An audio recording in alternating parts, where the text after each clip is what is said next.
Some people feel ancient inside long before their body ever catches up. You've carried this quiet weight for as long as you can remember. It's not exhaustion in the usual sense. It's something deeper, like your soul has been awake far longer than the people around you. You watch others laugh easily, react fast, move through life without thinking, and something in you quietly wonders why that feels so foreign. What you're experiencing has a real psychology behind it. There's a reason your inner world feels older than the years you've actually lived. You probably noticed it young.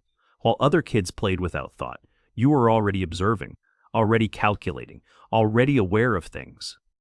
You picked up on tension in rooms before adults said a word. You felt the weight of unspoken things sitting in the silence around you.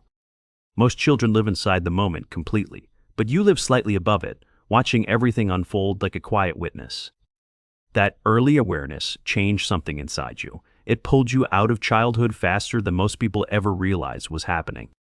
By the time you became a teenager, you already felt like the oldest person in the room, even surrounded by your own peers. Their conversations felt small. Their dramas felt distant. You weren't being arrogant, just genuinely unable to connect with what excited them. You learned to nod, to smile, to blend in. But inside, a deeper version of you was always quietly observing from somewhere far away. This is where the loneliness began, not from being alone, but from feeling unreachable inside crowded rooms full of people. But there's a deeper layer most people miss about feeling old inside. It's rarely about age at all.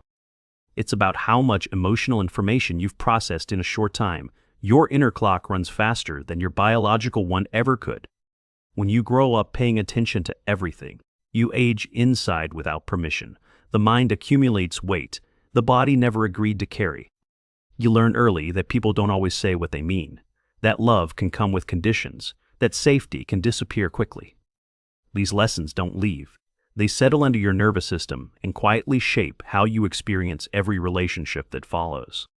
You became the person who could read rooms instantly, the one who knew when something was wrong before anyone else admitted it.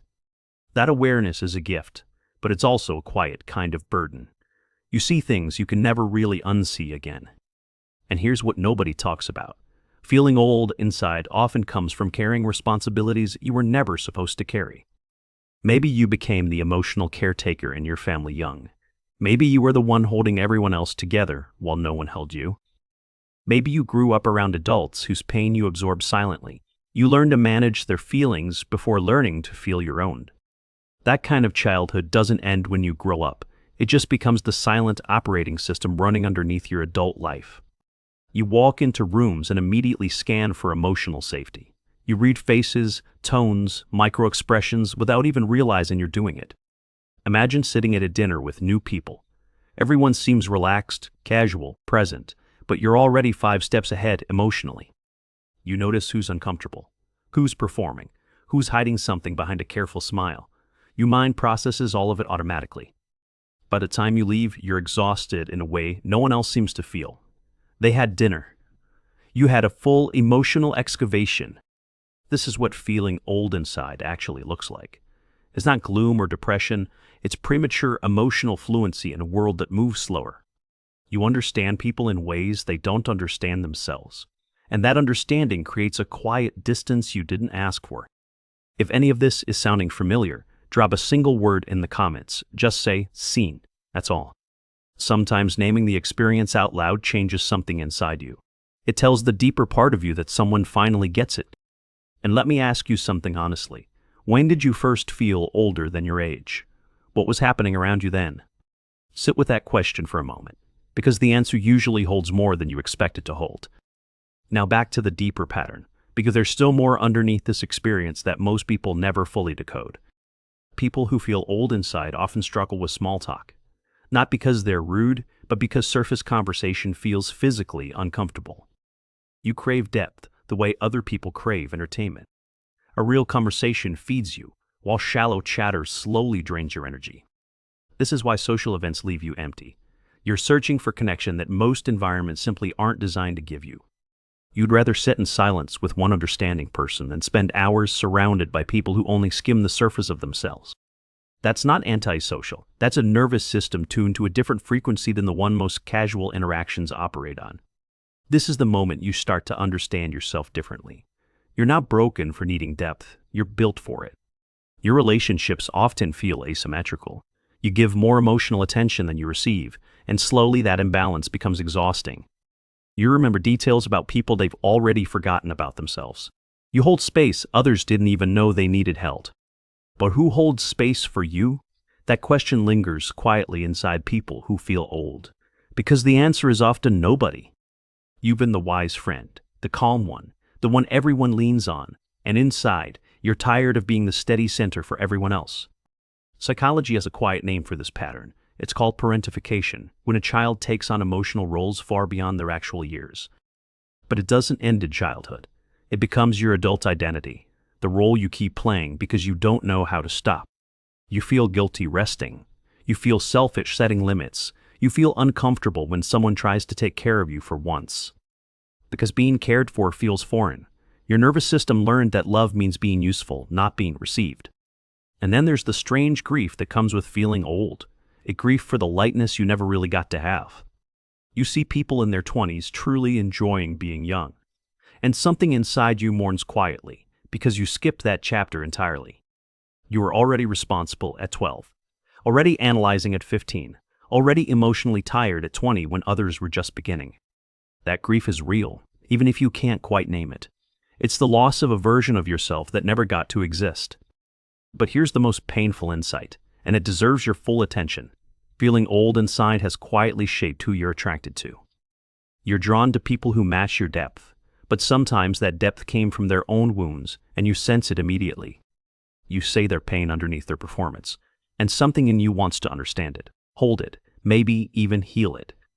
That's how old souls end up in heavy relationships. You don't fall for surfaces, you fall for the layers underneath someone's silence. It's beautiful, but it's also dangerous, because not everyone deep is safe. Not everyone wounded is ready to be loved well. This is where it all begins to make sense. Your patterns weren't random, they were the predictable echo of an early awake mind. So how do you actually live with this? How do you stop carrying weight that was never yours to carry in the first place? It starts with permission. Permission to be younger inside than the world ever let you be when you were actually young. Permission to play, to be silly, to not analyze everything. Permission to let someone else be the wise one in the room. It also means accepting that not everyone will meet you at your depth. And that's not rejection. It's just a difference in seasons. Some people are still learning what you learned at 10. That doesn't make them less. It just means timing matters in connection. You stop resenting their lightness. You stop envying their ease. You start appreciating that your awareness gave you something rare and quietly powerful. Because feeling old inside also means feeling deeply. It means loving with whole presence and seeing people in ways most never get seen. It means your friendships, when they're real, are unforgettable.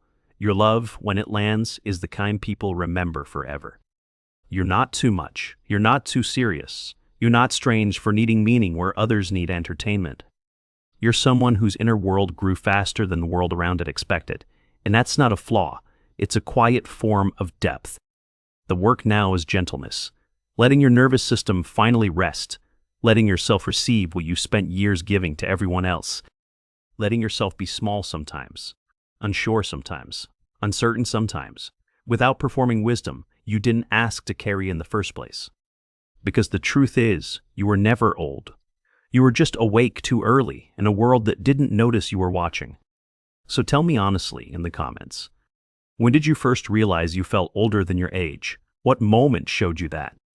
I read every reply because these stories are why this channel exists. Your words help someone else feel less alone tonight. If something in this video reached a quiet part of you, subscribe so the next one finds you when you need it most. And remember this, gently. You were never too mature, too intense, or too deep. You were simply someone who felt life sooner than most. Your soul didn't age too fast. It just refused to look away from what everyone else was pretending not to see.